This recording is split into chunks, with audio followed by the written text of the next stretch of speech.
Assalamualaikum warahmatullahi wabarakatuh. Yang terhormat Ibu Rona Majida, SEMAK, selaku dosen pengampu mata kuliah akuntansi keberlanjutan. Dan selamat malam kawan-kawan yang sedang menonton video ini. Sebelumnya izinkan saya memperkenalkan diri, nama saya Dava Alizar Zaki dengan NPM 105 selaku moderator dalam kesempatan ini. Di sini saya tidak sendiri, saya bersama rekan-rekan saya yang bernama Muhammad Tajali Nasrullah, Muhammad Raihan Fakih Al-Akbar, dan Naufal Zini Mubarok. Di sini kami dari kelompok 12 akan mempresentasikan hasil kerja kami mengenai analisis penilaian environmental cost pada PT Bank Rakyat Indonesia terbuka. Untuk materi pertama akan dijelaskan oleh saya sendiri. Di era globalisasi yang berkembang sangat pesat, isu keberlanjutan menjadi perhatian utama bagi banyak perusahaan, terutama di sektor jasa keuangan. Sebagai salah satu institusi keuangan terbesar di Indonesia, BRI memiliki peran yang sangat penting, bukan hanya dalam pertumbuhan ekonomi, tetapi juga dapat dalam memperhatikan dampak sosial dan lingkungan dari setiap operasionalnya. BRI juga telah berkomitmen menjadi pelopor dalam perbankan berkelanjutan di Indonesia. Mereka telah menunjukkan komitmen nyata dengan mengimplementasikan prinsip-prinsip keberlanjutan di seluruh operasinya. Hal ini mencakup pengelolaan risiko lingkungan, sosial, serta tata kelola yang baik. Dengan demikian, BRI tidak hanya bertindak untuk kepentingan finansial, tetapi juga memastikan bahwa dampak sosial dan lingkungan diperhitungkan dengan baik.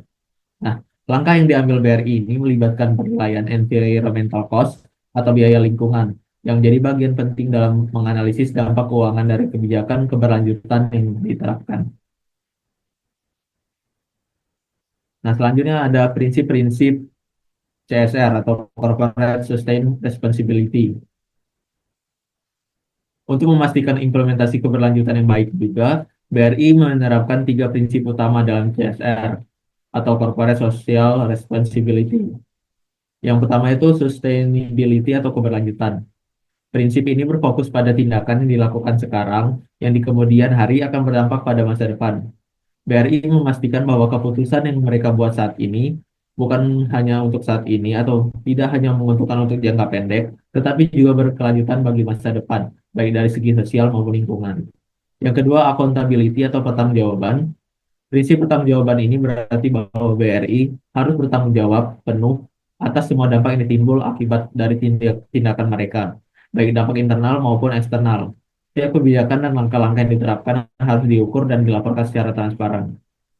Yang ketiga adalah transparansi atau keterbukaan. Keterbukaan menjadi prinsip penting di mana BRI melaporkan semua dampak eksternal secara jujur dan nyata. Tidak ada informasi yang disembunyikan dari publik sehingga mereka dapat membangun kepercayaan dengan pemangku kepentingan dan masyarakat yang luas. Nah, dengan mengadopsi prinsip-prinsip ini, BRI terus berupaya untuk menjaga keseimbangan antara keuntungan finansial dan tanggung jawab sosial dan lingkungan.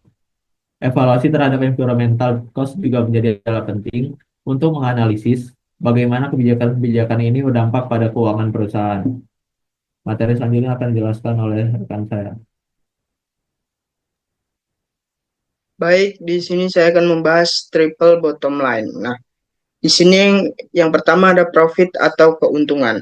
Ini mencakup semua aspek keuangan perusahaan seperti pendapatan, laba bersih, dan pertumbuhan bisnis. Namun, perlu diingat profit dalam konteks triple bottom line bukan hanya tentang mencari laba, tetapi juga tentang memastikan bahwa laba tersebut dihasilkan secara etis dan berkelanjutan.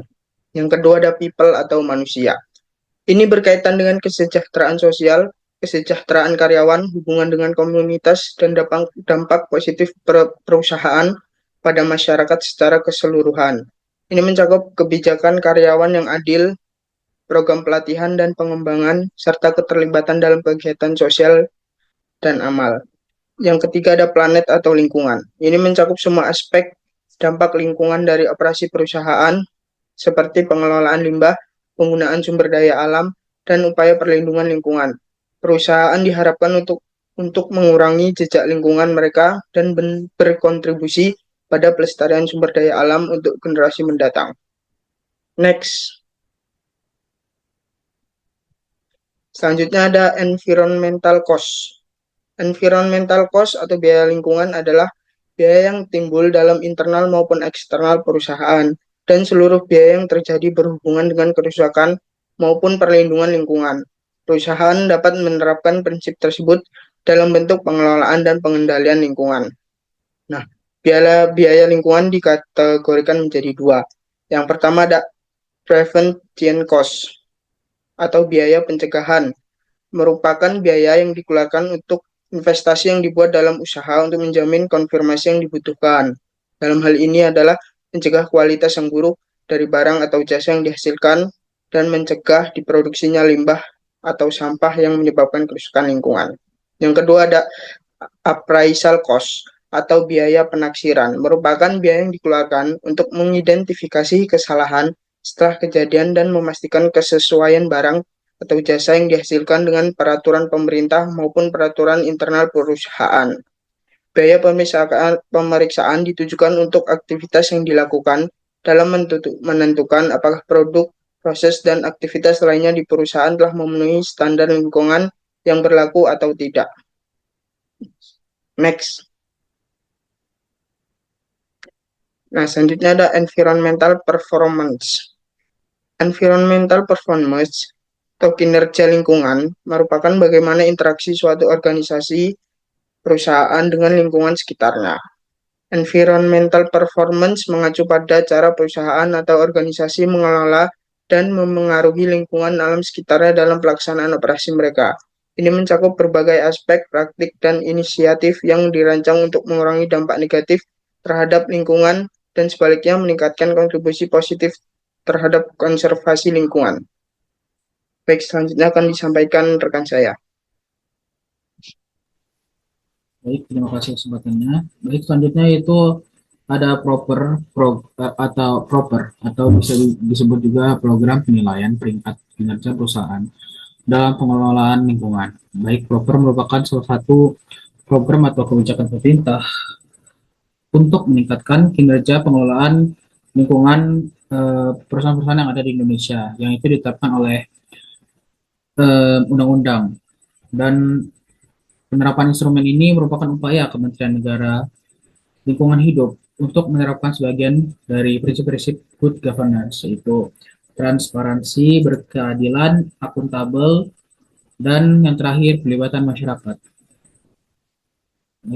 Next. Baik, di sini dapat kita lihat, di sini merupakan total atau tabel dari keuangan keberlanjutan yang dilakukan oleh PT Bank Rakyat Indonesia untuk tahun 2022 dan 2023. Dapat kita lihat bahwa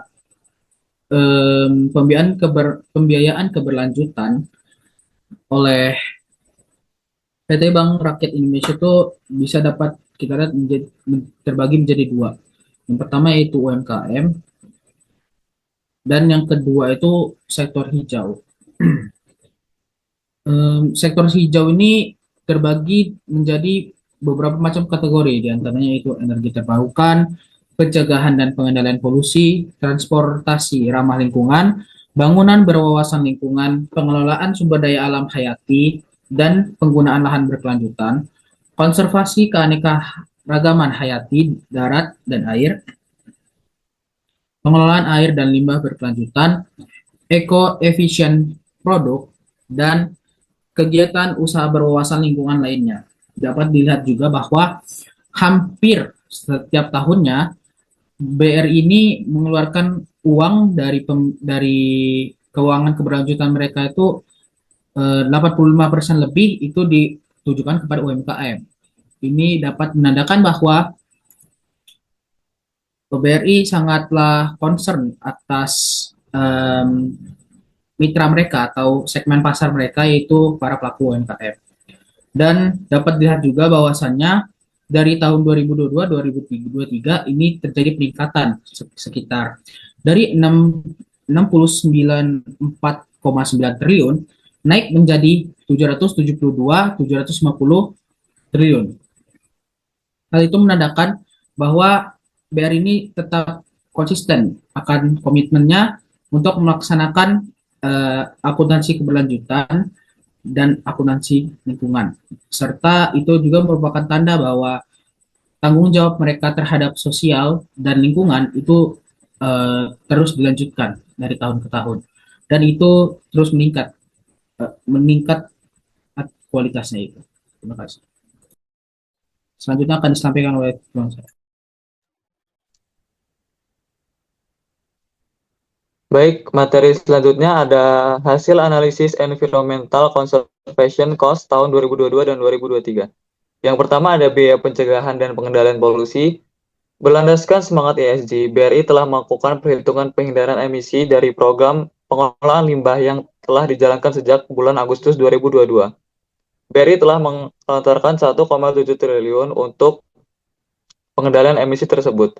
Total limbah yang digunakan kembali untuk didaur ulang sebesar 237.957 kg, setara dengan penghindaran emisi 164 ton COE. Peningkatan manajemen pengolahan limbah BRI menghasilkan emisi gas rumah kaca rata-rata bulanan yang terkait dengan limbah organik. Kertas, plastik, logam, dan kaca telah berkurang hingga 85%. Sementara itu, pada tahun 2023, PT Bank Rakyat Indonesia melakukan pencegahan dan pengendalian polusi yang mengelontarkan dana sebesar 0,55 triliun. Biaya ini menghasilkan estimasi penyerapan emisi sebesar 780.606 kg CO2e. Penyerapan emisi sebesar itu setara dengan emisi pembakaran sebesar 372.671 liter kendaraan berbahan bakar bensin. Emisi dari 195 kendaraan berbahan bakar bensin dan emisi rata-rata dari 170 rumah yang menggunakan energi listrik selama 1 tahun. Yang kedua, biaya lingkungan. Pada perusahaan Bank Rakyat Indonesia, pihak perusahaan mengkategorikan biaya lingkungan menjadi sebutan biaya sektor hijau. Pada tahun 2022, BRI mengalokasikan dana sebesar 78,8 triliun untuk biaya sektor hijau atau lingkungan. Sementara pada tahun 2023, dana untuk sektor hijau meningkat menjadi 82,32 triliun. Hal ini menunjukkan komitmen PT Bank Rakyat Indonesia dalam mencegah bahkan memperbaiki lingkungan untuk terjadinya berkelanjutan. Yang ketiga ada biaya UMKM. Bank Rakyat Indonesia memiliki segmen pasar yaitu para pelaku UMKM. Hal tersebut menggerakkan BRI untuk mensejahterakan dan memperdayakan UMKM. Hal ini dibuktikan dengan adanya pengaliran dana melalui program-program CSR yang BRI lakukan. Pada tahun 2022, mereka mengeluarkan dana sebesar 616,1 triliun untuk pemberdayaan UMKM. Selanjutnya pada tahun 2023, mereka mengeluarkan uang sebesar 690,43 triliun untuk program UMKM. Next. Selanjutnya ada program CSR Bank Rakyat Indonesia. Yang pertama dari bidang sosial, yaitu Ini Sekolahku, Fellowship Jurnalis Scholarship, BRI peduli apresiasi dana pendidikan beasiswa anak-anak berprestasi, tanggap darurat bencana, BRI peduli pemberdayaan kelompok perempuan, BRI bertani di kota. Selanjutnya dari bidang UMKM atau ekonomi, BRI peduli desa brilian, UMKM unggul, bantuan sertifikasi halal dan pelatihan digitalisasi marketing UMKM, bantuan sarana dan prasarana kelompok tani, pelatihan rumah BUMN. Yang terakhir dari sektor hijau, program BRI Peduli TSR Pilar Lingkungan. Program bersih-bersih kali, BRI menanam Grow and Green, jaga sungai, jaga kehidupan, bantuan pengadaan sarana dan prasarana bank sampah, bantuan transplantasi terumbu karang. Next.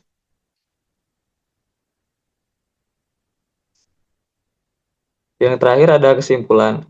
Akuntansi keberlanjutan haruslah mulai diterapkan pada seluruh perusahaan yang ada di Indonesia. Selain itu, perusahaan harus mendukung terkait regulasi akuntansi keberlanjutan serta adanya kewajiban pelaporan keberlanjutan untuk seluruh perusahaan. Bank Rakyat Indonesia dapat dijadikan contoh terkait perlakuan akuntansi keberlanjutan serta pelaporannya. Bank Rakyat Indonesia tidak hanya menunjukkan komitmennya dalam berusaha, namun mereka juga menunjukkan komitmennya dalam bertanggung jawab pada lingkungan serta sosial di komunitas serta sekitar Bank Rakyat Indonesia. Selanjutnya, saya kembalikan ke moderator.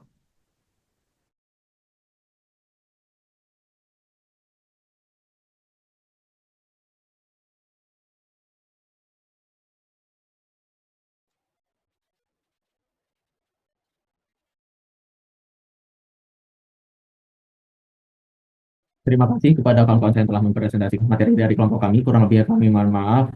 Kami akhiri. Wassalamualaikum warahmatullahi wabarakatuh.